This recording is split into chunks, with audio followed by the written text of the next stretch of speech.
After yung success ng Lumuhod Ka sa Lupa, ano yung gusto mong i-achieve dito sa Totoy Bato? Maramdaman mo sa FPJ. Yung goal. Ano ba? You and everyone else. Gusto ko sana maramdaman nila si The King dito sa ginagawa namin kasi yun yung inspirasyon.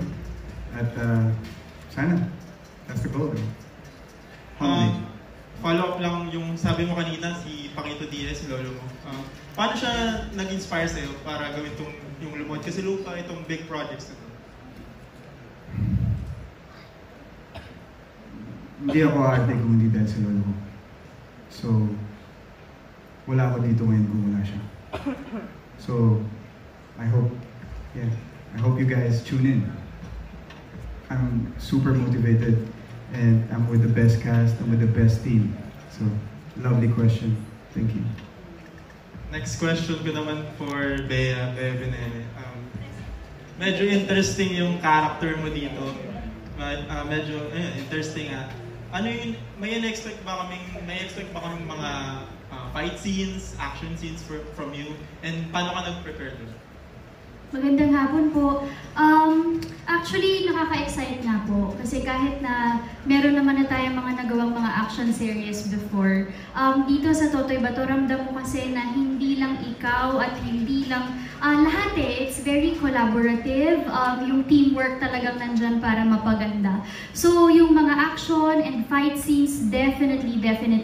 Parang yung mga fight scenes, yung mga eksena, meron nga parang 2 araw, 2 days ginagawa, para 3 days pala, para mas mapaganda at mapaghandaan at talagang maging maganda yung eksena. So, yun po yung isa sa mga gina-guarantee naman talaga namin sa mga viewers, sa mga kapatid natin, na hindi lang para sa akin po, hindi lang yung role ko, pero lahat magiging ma-action po talaga. Salamat po. Yun lang. Thank you. Maraming salamat, Rob Andrew Dogyapon from Rappler. Susunod natin, mula naman sa VTalks, Vito Santos. Good afternoon. And good afternoon, everyone. And first of all, congratulations po sa Totoy Bato. And my question po is for Sir Kiko. So, coming from the iconic role of Norman sa Lumuhod Ka sa Lupa na over a year, may pressure po ba for this Totoy Bato? And how did you prepare mentally and physically for this role? Sabi ng nanay ko, pressure make diamonds. So, pressure is must. Preparation for the role, kasama ko si Tito Noni Bencomino, the master. So, yeah. Thank you so much po. And I want to ask din po from the creatives, director or from the crew po, kung how faithful this Totoy Bato sa comic book po ba or sa naging past feelings? Hello po, good afternoon. Also, you guys, just congrats. Sobrang ganda ng teaser. Teaser pa lang yun I'm intrigued. And to answer that question, nag-usap po kami ng creatives, no? I think initially they tried to stick to the movies, but I think they're incorporating lots of the original material from the comics. But also, Kiko, amazing what you said to like channel FPJ, right? But you're actually, it's a very heavy burden because you are channeling 2 kings. So there is FPJ, the king, but there's also the comics king. And I'm worried for you. I got anxiety thinking about it. That's dami po. Pero si Sir Albert talaga, sobrang galing mo talaga. So,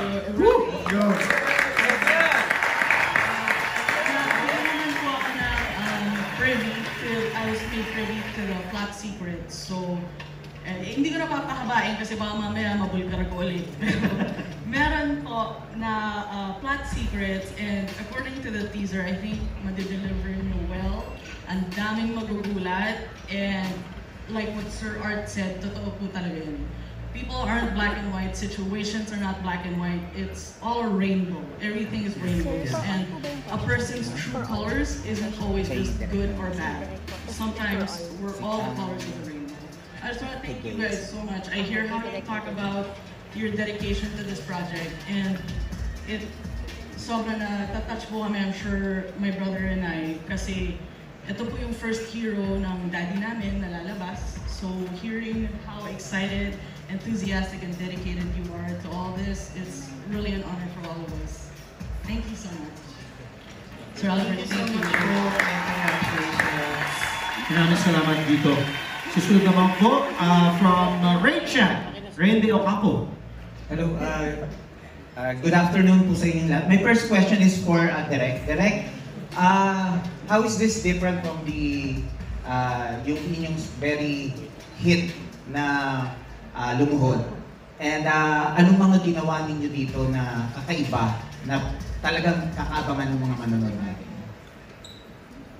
Actually, the real challenge is paano may ibang Lumuhod Ka sa Lupa sa Totoy Bato since yung bida namin kasama ibang mga cast ay tumatawid from that series papunta sa Totoy Bato, and even the production team, the creative team. But I think we are guided by kung ano yung sinimula ni Direk Carly J. No? Magkaiba siyang kwento. Totally magkaibang kwento. Ang Lumuhod Ka sa Lupa definitely is a revenge story. Paano ipagiganti ng isang anak ang pagkawala ng kanyang nanay. Samantalang ang Totoy Bato is a hero journey ni Totoy Bato na habang nandun pa rin yung konsepto ng pagiganti ay kung paano niya naman ginagampanan ang kanyang tungkulin sa komunidad bilang isang bayani. Napalagay ko ay napapanahon sa kung ano yung nangyayari sa ating panahon ngayon, sa ating lipunan. Very timely si Totoy Bato. And then syempre the design, the visual design, and even the fight design, ibang-iba siya. Kasi alam naman natin, uso yata ngayon yung action, no? Ang daming serye ngayon na gumagawa ng action. So, there's a conscious decision sa buong grupo. It's a collective decision na pag-ibahin kung paano namin ginagawa yung mga fight scenes na I think, hindi ko nga alam parang ipinanganak si Kiko, pati yung ibang mga cast para maging mga action hero. So, yun, ibang-iba siya, definitely. Wala siyang bahid, wala siyang bakas ng Lumuhod Ka sa Lupa. Kung bumiyahe at naglakbay si Norman de la Cruz, ito naman, ibang-iba rin yung biyahe niya ni Totoy Bato, ni Kiko bilang Totoy Bato. My second question is for Bea. Bea, tama ba? This is your parang comeback sa series? Tama ba? Okay, so how's the experience? And medyo malabo kasi yung pagkaka-explain mo ng iyong character here. So may kakaroon ba ng love angle here with you and Totoy? Unang-una, opo. First, serye ko po ulit. Simula po nung lumipat po ako sa Viva. I've been with my home network before for 18 years. Lumaki po ako gumagawa talaga ng serye. And I think yung last serye ko pre-pandemic pa. So ngayon, first time ko po gagawa ulit ng serye in a while. And of course, dito po it is sa TV5. Malaking blessing po, of course. It's a little unfamiliar kasi syempre naging kumbaga gamay ko na po kung paano yung paggawa ng mga series kumbaga sa previous home ko So it's a little unfamiliar but syempre nakaka-inspire po, nakaka-excite, and as always, we always wish naman for the best, and also we want naman always positive results, diba? So yung role ko naman po, abangan po nila kung paano mangyayari in terms of romance or love story. Pero yun, meron, paano ko ba, without spoiling anything, kasi yun, kababata siya, may mawawalang someone sa buhay niya that will push her to leave Pook Paraiso. Tapos po, kapag nasa Manila na siya, may gagawin ulit siya na eventually, magtatagpo ulit sila ni Totoy Bato. Parang something like that. Kinuwento ko na. Pero yun, yung details, i-fill in the blanks na lang natin kapag napanood na po nila yung Totoy Bato. Alam mo, sumasagot ka, Bea. Nakikita ko yun sa dulo doon, yung dalawa doon. Parang naku, kinikwento niya na ba?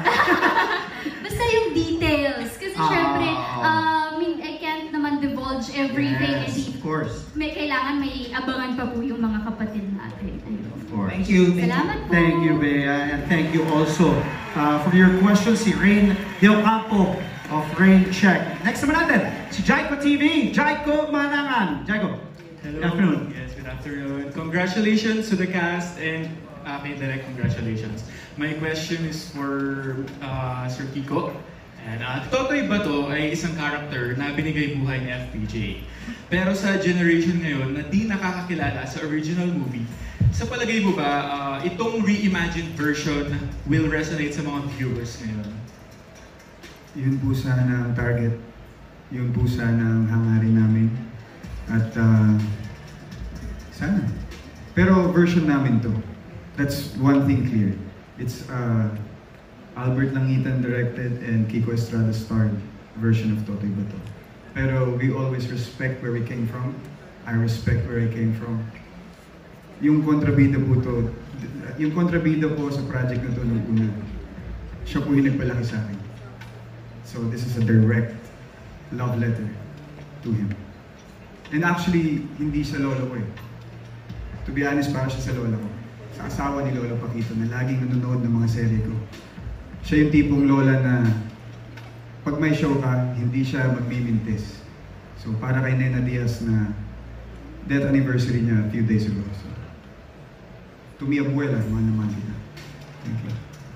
My second question napanood mo na ba ang original Totoy Bato? Anong reaction mo na this time, parang ikaw yung napili na mag-portray ng Totoy Bato this sa Detective?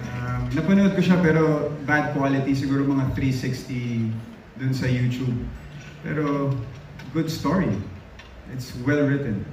So I'm excited for everyone to see my version of it. Yung version ng Albert Langitan at Kiko Estrada. At I'm excited.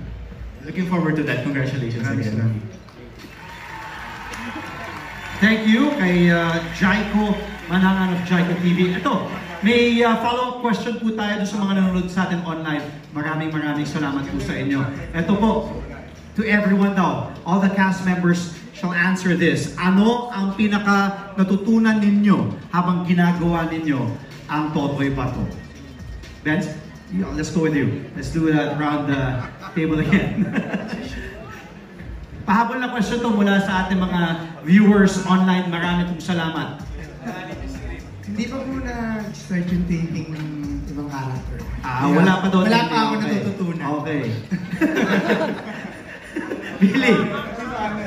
At least honest. At least. Ako, nakadalawang araw na ako. Oo. Nakasama ko nung makatrabaho yung Kiko. Yeah. Marami na when it comes to...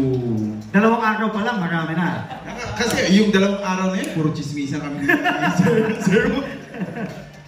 So, sa character na ginagampanan ko, ang laki ng tawid ko from the previous show na lumuhod.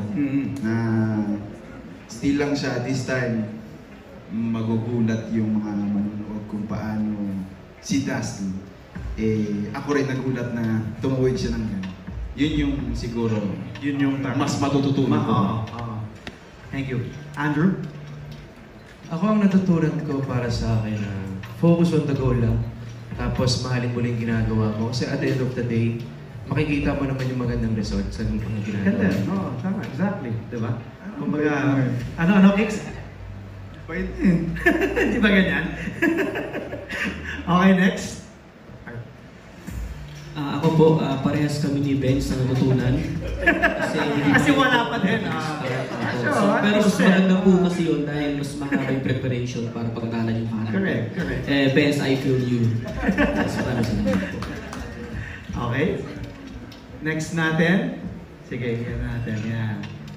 Okay. Sir Mon, kayo po, ano daw ang natutunan ninyo? Actually, more than natutunan, mas excitement.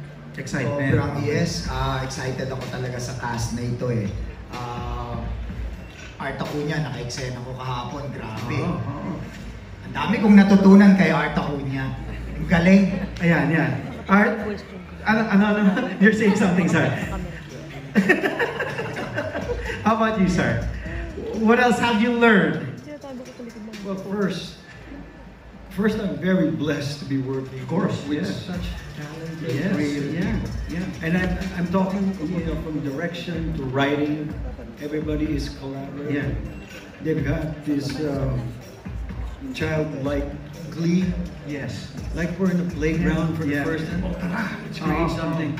And it's not just one day it's like that, the next it's terrible. No, it's always like that. And you know what? It resonates, ha? It shows. Kita. Nahulog cellphone ko. Sige. Kita mo, nag-resonate sa akin. Nahulog. Pero no, it resonates. I saw the staff. I've been watching, observing the cast. Yeah. Parang from top to bottom, correct me if I'm wrong. But it resonates. Kumbaga, you guys are just having a great time doing this. Absolutely. It's worth the exhaustion because you're creating something, So, I don't know, I don't do things because it makes me happy. I do things because it's meaningful. Yes. So, that's what I learned from this one too. It's not to judge. And you never know why a person does something good or bad. If they're doing something good because they're just good, kind-hearted people, that's great. But sometimes they're doing an act of kindness because they're making up for something. You're right. Yeah. It's atonement. Yes. You know what I mean? So, yeah. Wala na, I can go on and on. If you want to keep talking, sige ka. Okay, let's go back to the back. CJ. Natalon ka, sorry. First thing I learned about this project is, again, it's not something I learned, but rather I've come to embrace, is that how truly blessed I am to be a part of this. Like Nico, it has deep roots. Yes, of within course. its own family, and of course. mine as well. It goes way back, and it's more meaningful now that we get to walk in the footsteps of those who paved the way for us. And one thing is for certain, kasi although we're portraying fake people here in amongst us, but the truth is, I've come to know each and every one of them, and they are all too wonderful, really, in real life. So, in conclusion, I think justice will be served. Yeah. Gandang justice will be served ang hulang banat mo. Ivan, sir. Yeah. Well, I was actually able to learn some because nakapag-isang araw na taping ako kahapon. So, there na, yes. So yesterday was your first day? Yeah. Okay. Well, for the last 2 years, not a lot of people know this, but I took off from acting and I competed for the Philippine national team in Jiu-Jitsu. Yeah. And I competed internationally. The thing with Jiu-Jitsu is it's a solo sport. It's just you there. Correct. Everything is on your shoulders. Yes. But after being part of this group, working with these veteran actors, parang na-realize ko yung power of teamwork. And it just makes you want to do your part so much better. And it's just so fun to be part of something so much bigger than yourself. So, very happy. I like that. I like, you're right, because Jiu-Jitsu, it's just you and your opponent. Here, you're working with a team, and a stellar team, by the way, that you have, and working well with your teammates. And as they say, kumbaga, your weakest link is only as good as the strongest link, diba? So, and everyone's working all together to be the strongest link dito sa Totoy Bato. Ms. Yula, I will go to you. Notice ko sa production, sa buong grupo, sa buong team, you can be serious, na ginagawa mong seryoso ng isang bagay, but at the same time, chill. Walang pressure. Okay. Yun yung na-observe ko with everybody. And sobrang na-appreciate ko yun. It makes my work really easy. Yes, oo. Ano pa ba? Ayun nga, sobrang chill and sobrang mabait ng mga tao. And yun lang ang masasabi ko talaga, super chill. Ito yata yung project na pinaka-chill. Walang sumisigaw. Pero seryoso. Focused lahat. Yes. Pero importante na chill and everybody's enjoying their work. I think you just described not just how the cast is, but you perfectly describe how the director is. Kasi dun mag-start yun eh. Kung paano si Direk Albert, di ba, yung professional, locked and loaded, pag naka-zone in, pero chill. Yes. You made me perfect balance. And welcome din nila if we have inputs, ganyan. Sinasabi nila na, you can do this, or okay lang kung isama mo to, and ganyan. Sobra. And magagalingan mo na Of kasama course, ko. Sobrang excited ako. Sobrang excited ako sa project na to. And very thankful ako na napasama ko sa Totoy Bato. Totoy Bato? Totoy Bato? And Miss Lula, excited na po kami. Gusto ko lang po, direct, eto, kasi nandito na yung mga ibang director natin, kita nyo naman kung gano'n sila ka-chill din. Kita nyo. Parang relax lang, chill lang. Ito. Ito, ayan. Mga bubuto na Totoy Bato yan. Chill lang, pero pagdating sa trabaho, zone in, locked and loaded. Sir Nonny, let's go to you. Sir. Ako, ano bang natutunan ko? Masabi ko na lang yung napapansin ko is that maraming moments na pwede kang magbigay ng inputs or subukan ng mga bagay, kahit sa costume, gano'n. Pag ayaw, di ba ayaw? Hindi pwede. Pero, sabi nga ni Yula, chill siya, light ang feeling, pero at the same time, pinakamaganda is mataas yung respect ng bawat area or department sa isa't isa. So malaking bagay yun. Malaking bagay yun. So mas napapabilis ang proseso. It's not an easy road, no? Kasi nga parang medyo heavy schedule kami. So it contributes a lot yung you're under pressure pero walang sigawan. Yes. I like that. I like, tama, yung respeto. And I think, again, as I said earlier, it resonates with the cast, yung working with each other, enjoying working with each other, sincerely. And kita mo yung respeto sa isa't isa. Diba? Even with, diba? Kanina kausap ko nga sila eh. Na parang yung, grabe, sabi ko, what this, the cast and the staff have put into this particular project. Okay, Bea, I'll go to you naman. If there's anything na natutunan mo so far. Patience is a virtue. Kasi po may mga bagay na it really takes time, di ba? Talagang pinaprepare, pinaghahandaan, na hindi siya parang mabilisan lang kasi talagang pinapaganda mo at pinaghahandaan mo. At saka teamwork makes the dream work.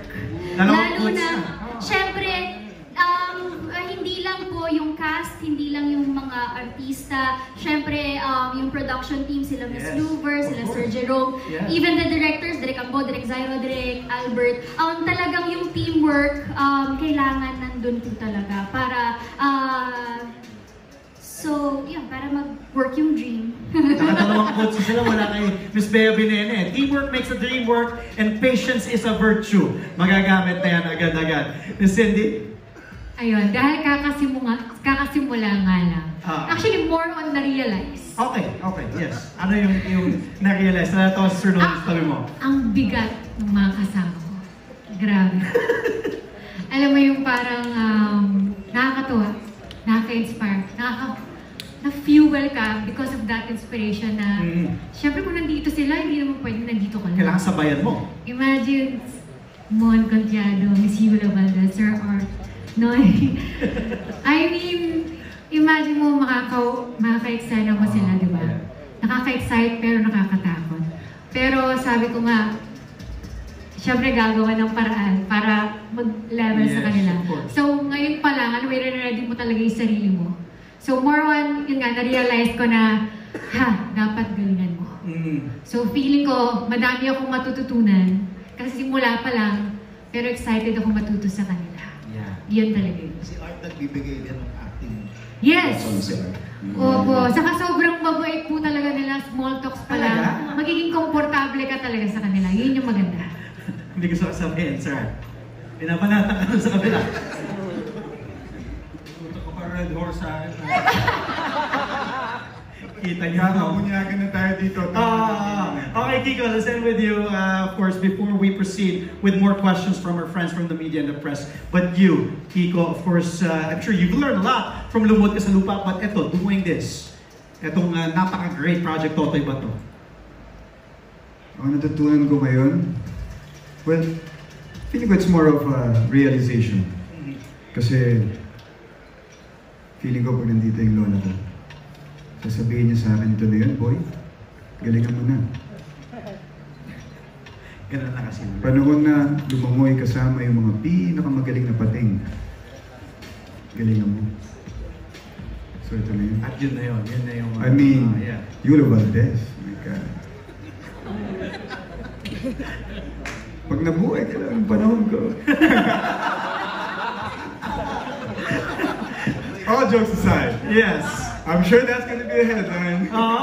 Yeah, magagamit yung agad yan from Kiko Estrada. Okay, so earlier I did mention the presence, and he is here. Let's all acknowledge the presence of our one and only TV5 President and CEO, Mr. GRZ Guido Zabaliero. There's Boss Guido. And Totoy Bato Kiko Estrada going to our President, GRZ.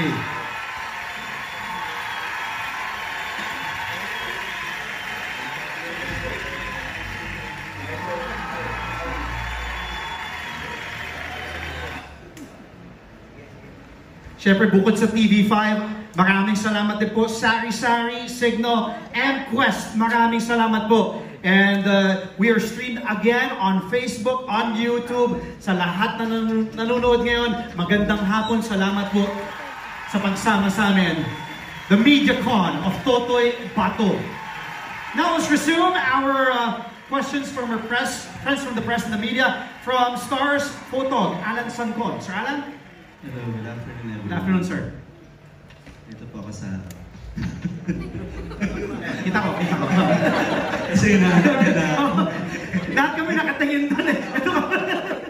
Katabi ng monitor. Hindi, I just want to ask everyone. Kasi parang sabi nyo, wala pa kayo masyadong natutunan kasi it's just bago, di ba? Baguhin natin yung question, di ba? Kumbaga, how honored you are to be part itong napakalaking project ng TV5 na Totoy Bato? At ano yung nilulook forward nyo sa teleserye na at project na kasama kayo?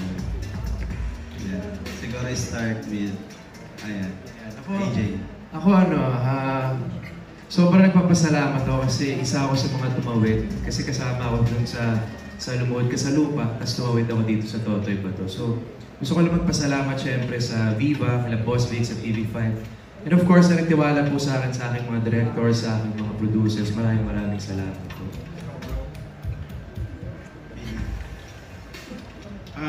For me, ito na kwento ko kay CJ.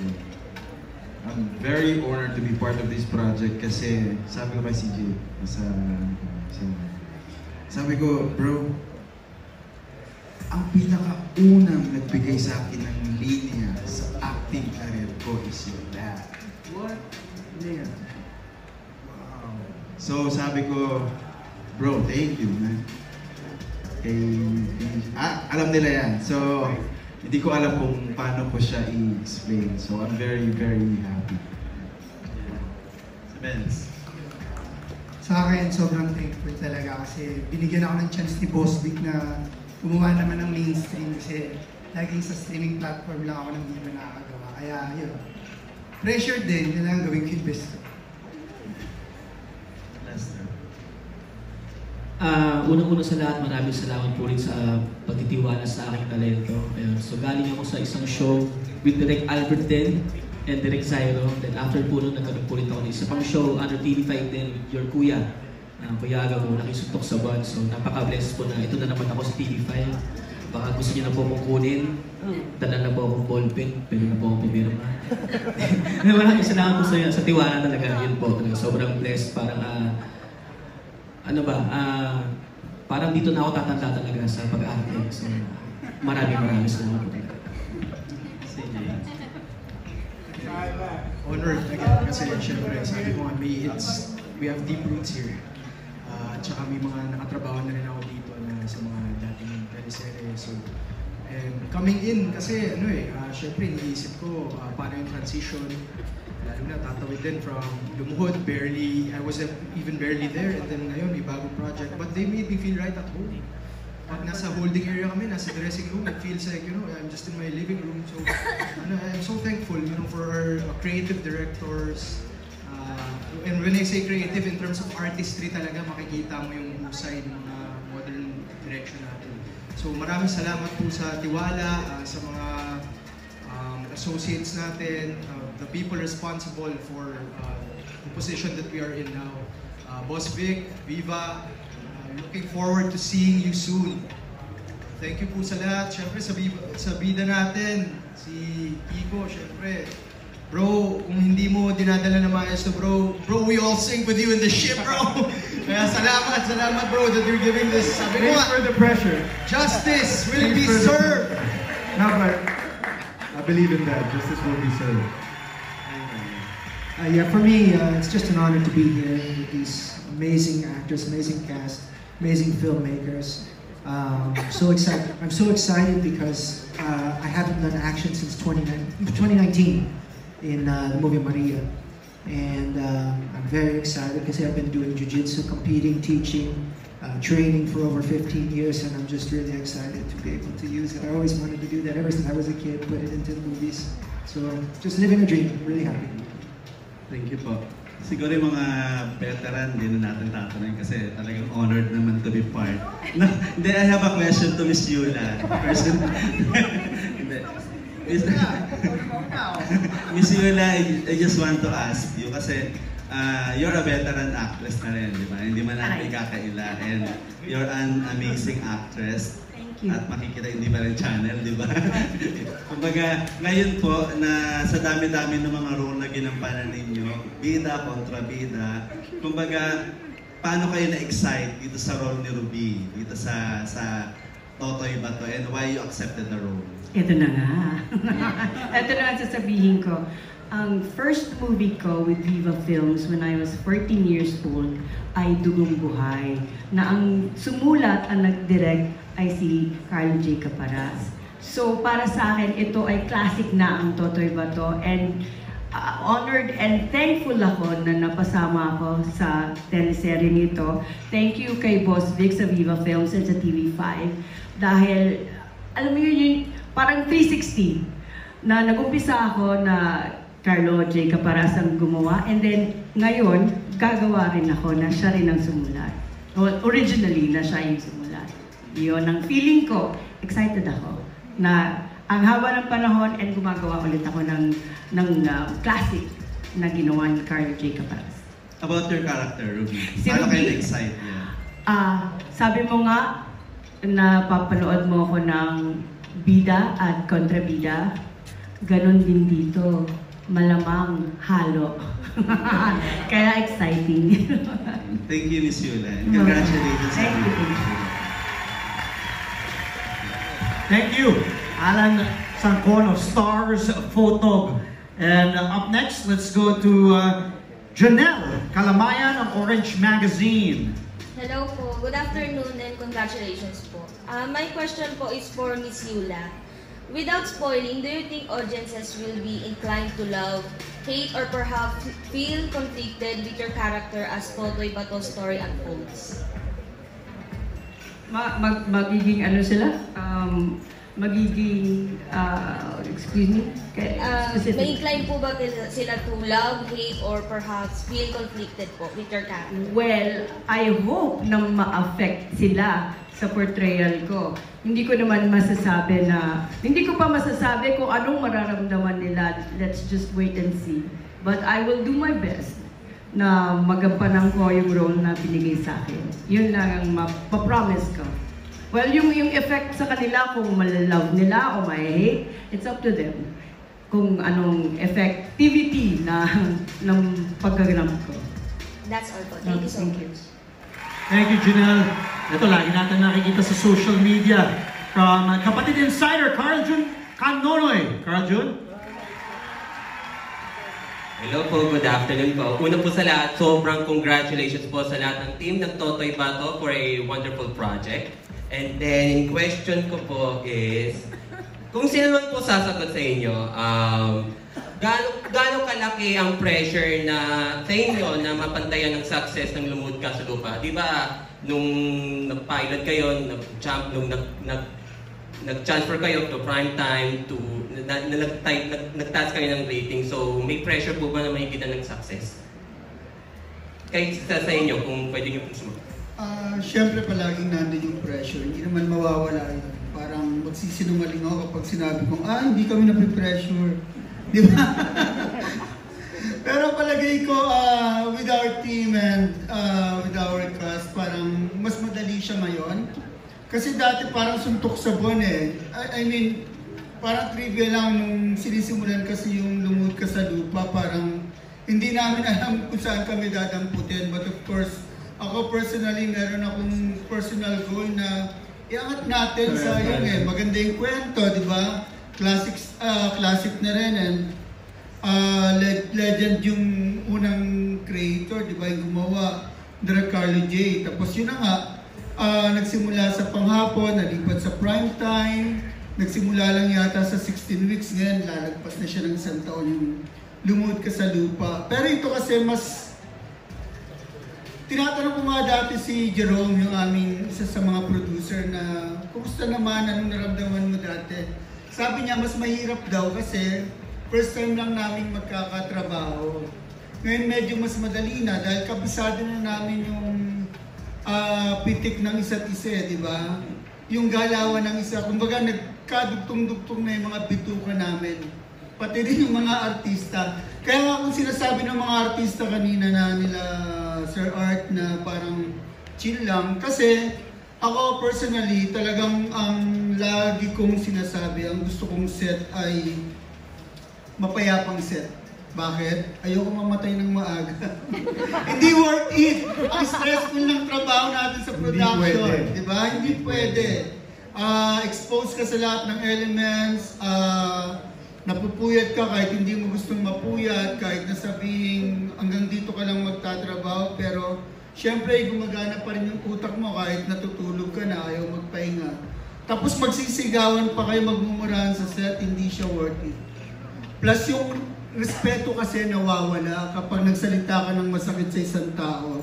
Kaya sa akin, ako sa set ko, simula utility, pataas, simula sa pinakamababang, patas-patas lang. Kung yung utility may sasabing maganda para sa show na ikakaganda ng show, pakikinggan namin kasi naniniwala rin ako na ang paggawa ng isang proyekto, pelikula, serye, it's a collaborative effort at walang nag-iisang may monopoly ng bright ideas. So yun po yun. Thank you po. And then po, next question for Art Acuña. Sir, di ba nung nag-play ka po sa Incognito at Timmy Esclarera, nung nag-gigante po, sa ngayon po, dun po sa Totoy Bato, ano po magiging character preference nyo? Anong magiging character preference ko with regards to... Sa Totoy Bato po, ngayon po. Ang tinatanong mo ba yung comparison between the two? Yes po, yes po. Well, pareho silang crime boss pero kaiba silang tao eh. Iba yung, I don't know, behavior. Iba yung pakiramdam niya about certain things. Iba eh. Pag ibang motivations, ibang gagawin mo. You know what I mean? So, I don't know how to answer your question. Sige po, okay lang po. And last question po, si Bea Binene po. So, this is your first time project in TV5, right? So, my question for you is, wait lang na, ayun. Paano po kayo nagpa-yes sa Totoy Bato? Lahat naman po ng trabaho, blessing. Diba? Siyempre, kung okay po sa schedule, kung okay yung storya, kung okay yung ibang... Kasi para sa akin po, bawat project, hindi lang siya kung ano yung nakikita ng mga viewers. Marami siyang mga nangyayari behind the camera. So kung okay naman lahat yun, and then magpapasalamat po tayo kasi kada trabaho naman ibig sabihin bagong pagkakataon, bagong tiwala at bagong pagmamahal ang binibigay sa'yo at eventually sana mabigay mo rin sa mga viewers po. So I'm just very happy and grateful to Viva of course kasi kumbaga, lagi ko pong sinasabi dati kapag tinatanong ako kung bakit ako lumipat. Sabi ko, for career growth, para mas maraming experience and freelance ako. So again, ito, different world siya. So kumbaga, mas marami pa akong matututunan, mas marami pang pagdadaanan. So, and again, blessing po siya. So nagpapasalamat po ako. Okay po, thank you po. And thank you po. And congratulate po sa inyong lahat. Thank you po. Thank you, maraming salamat kay Cara June Canonoy of Kapatid Insider. Last but definitely not the least, puntahan naman natin si Manila Society, Larissa Garcia. We will end the question and answer portion with you. Hello po. Good afternoon. Congratulations po. Sorry po, pero hindi talaga maiwas na itanong, to compare yung previous na hit na Lungkod Ka sa Lupa. Nasagot na po to actor ni Direk. So, gusto ko lang po sana dun sa cast before, ang sumagot naman. Personally, how easy or how hard it is for you to pull out your character from your previous character? Paano nyo minanage? Personally, kasi si Direk, sinagot niya, it's because of iba atake niya, directing, and fight scenes. For you po, personally, how you manage to pull out your character from previous anime? Dahil sobrang galing po ng team ko. Inalagaan po nila ako. Sinigurado po namin na meticulously to attack the scene based on reactions, kung anong magiging reaction kaya ni Totoy. And Tito Noni was very instrumental in helping me. And I just want to give him his flowers and to say thank you. Actually, kabado po ako dyan sa tanong mo ngayon. Sobrang kabado po ako kasi hindi lang po dikit, nag-overlap po. So, dahil magaling po si Mr. Langitan, na parang tatay ko. At yung 1,000 ko mamaya. At of course, Zyro, Ambo, and my team, Tito Maru, Tiluver, and Kuya Jet. What's up, bro? I'm really excited to work with Yula Valdez. Can we end it with that? Can we end it with that? Okay, ito po, last question actually. Kasi po kanina, napapansin ko po you always mention yung principle, paninindigan. So in life po, this is question for all. In life po, ano po yung paninindigan ninyo na ipaglalaban nyo talaga through life na hindi nyo pwedeng compromise whatever happens?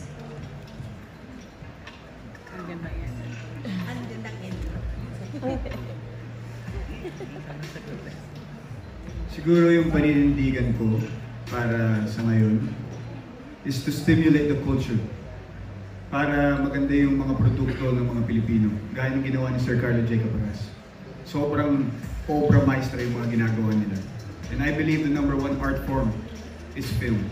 Kasi hinahalo po niya ang picture, video, at audio. So ito na yung pinakamataas na form of art. So sana, yun yung goal namin, is to start a revolution. Hindi po nagbago yung isang country dahil bigla na lang. It started with the culture. So, sana.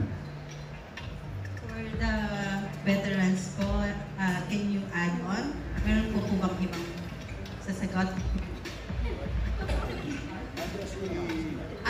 For our art, or yeah. Sermon. Veteran. Anyway, it's about belief, diba? Kung may paninindigan ka, that means you believe that something should always be. And you will make an effort to make that happen. Maghihirapan mo yun para matupad mo yun, di ba? For me, personally, gutom, hunger. It bothers me. Hungry people, hungry animals, hungry anything. It bugs me. I have to feed it. That's it. Hindi ako nagiging abstract dito, ah. Literal to. Pag nakita ko may pusan na gugutom dyan, hahanap ako ng pagkain, pupunta akong minisa, bibili ako pagkain, I give it. Just so I feel okay with it. Nakukonsensya ako eh. I don't know why. It's hunger.